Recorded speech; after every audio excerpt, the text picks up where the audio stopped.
Hey friends, if you think 90 Day Fiancé Hunt for Love is wild, have a seat for this one because the exes of these cast members are living their own full-blown soap operas. I'm talking surprise weddings and shady divorces to glow-ups, business empires, and possibly showing up on Hunt for Love. Who is that? Oh my god. Let's start with the man whose name alone makes half the fandom roll their eyes, Jesse Meester, aka Jennifer's ex and 90 Day Fiancé villain. He now lives in Spain, flexing as a luxury real estate agent, online coach, and jewelry salesman. Think crypto bro meets guy who wears 2 watches energy. But plot twist, Jesse is now a dad. He welcomed a baby boy named Zeus with his partner Marion in 2024. Rumor has it he's been quietly pitching to return to TV as a family man.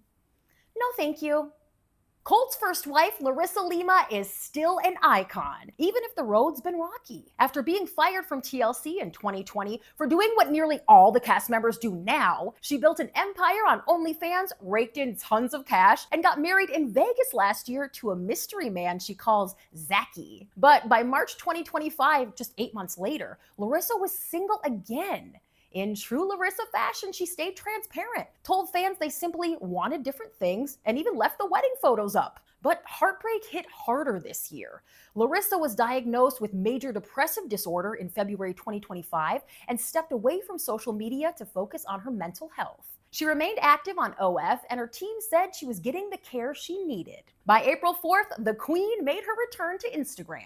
It looks like Larissa is enjoying the single life now, but she has teased that if her relationship with Zachy didn't work out, she'd apply for Farmer Wants a Wife.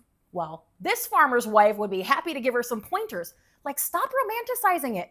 Farmers are fantastic, but that life is not cute or fun, trust me. Next up, Jess. She was Colt's fiery rebound after Larissa, and fans remember her iconic call-out when she found out that Colt was sending, let's just say, unsolicited pics to other women. After dumping him, Jess married musician Brian Hanvey, and they're still together and thriving in Vegas. She launched a cruelty-free lipstick brand called Last Kiss, and she is hustling, packing orders herself, working 12-hour days. That's a storyline TLC should have shown. Boss Babe earns her own green card. I know they're not allowed to work until they get one, but you know what I mean. Colt's third love, Vanessa, married him in 2021, but by 2024, she was done. Post-divorce, Vanessa moved back to Reno, wiped her Instagram, dropped 50 pounds. She doesn't even follow Colt anymore, but she does follow Mama Debbie, which is kind of sweet. She's done with TV for now, and based on the low fan interest, TLC seems to be done with her too. But hey, she's happier, and to some people, that's more important than being on TV.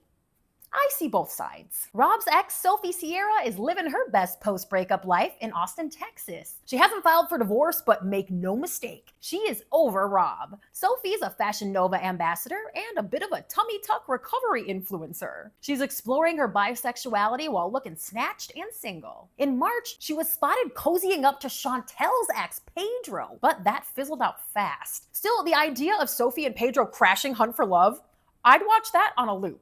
More on Pedro, the Dominican heartbreaker has been laying low since divorcing Chantel in 2022. He's now a US citizen, successful in real estate, and still working out like he's auditioning for Too Hot to Handle. In interviews, he says he's kept things private for now, but if the right show comes calling, he might return. Imagine him and Sophie on The Single Life together. Chantel would lose her mind. Now to Tiffany's ex, Ronald Smith. Yes, they are officially divorced as of April 2025. Tiffany got full custody of Carly, no alimony, and Ronald got access. That's the legal term, not a vibe. He's back with his longtime on and off girlfriend Lauren, and they are allegedly engaged. But the drama hasn't stopped. Ronald's been accused of running social media scams, selling inverters in South Africa, but never delivering them. Ronald denies everything, but the receipts from his alleged victims are concerning. He throws shade at Tiffany on Instagram, even dragging her makeup, which is laughable because Tiffany's face card has never declined. As we can see when we watch her on Hunt for Love. No one's asking for Ronald. Let's end on a high note. Remember Cortney's ex, Antonio Millon, from before the 90 Days? He co-founded a production company, does a ton of commercial acting, and posts thirst traps from all over the globe with 500,000 followers and counting. He also supports animal rights and appears to be single. He is a huge step up from Colt, who Cortney reportedly strikes up a romance with on Hunt for Love. I try to be nice, but just ew.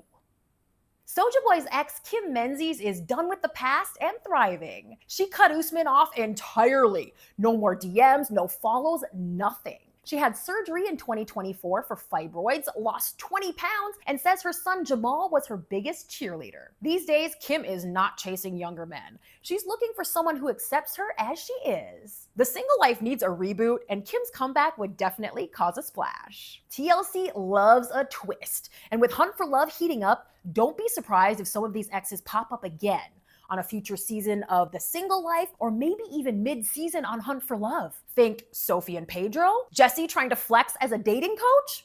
Larissa looking for her farmer? These producers know what they're doing. So make sure you're subscribed and following, because you already know I'll be watching every episode and reporting back with more chaos, cringe, and hopefully a few love stories. See you soon.